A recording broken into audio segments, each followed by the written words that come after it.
Павлодар облысында сыбайлас жемқорлықпен күресу жұмысында қоғамдық кеңестердің рөлі арта түспек.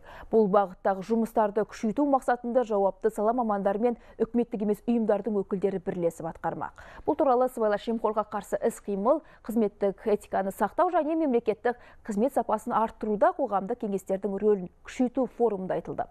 Себебі жемқорлыққа қарсы тұру қоғам мүшелерінсіз мүмкін емес. Өңірде 2025 жылға дейінгі жемқорлыққа қарсы күрес стратегиясы негізінде маңызды істер атқарылған. Атап айтқанда, үгіт-насихаттық жұмыстар мен қолданыстағы заңнаманы түсіндіру бойынша әзірленген жұмыс жоспары іске асырылуда. Десе де пара алу, пара беру деректері бар. Осы жыл басынан бері облыстағы мемлекеттік қызмет істері және сыбайлас жемқорлыққа қарсы іс-қимыл агенттігі департаментінің өндірісінде 80-нен астам сотқа дейінгі тергеу болған. Қылмыс түрлері бойынша алаяқтық, қызметтік лауазымды асыра пайдалану және пара алу көш басында.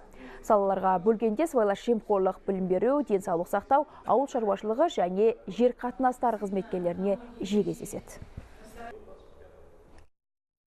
Былтыр және де биыл өткен қоғамдық кеңестердің отырыстарында қарастырылған мәселелердің көпшілігі басқа мәселеге қатысты, және де мен атап өткен жемқорлық мәселелер мен мемлекеттік қызметтер туралы мәселелер 10% құрайды, одан да кем деп айтуға болады.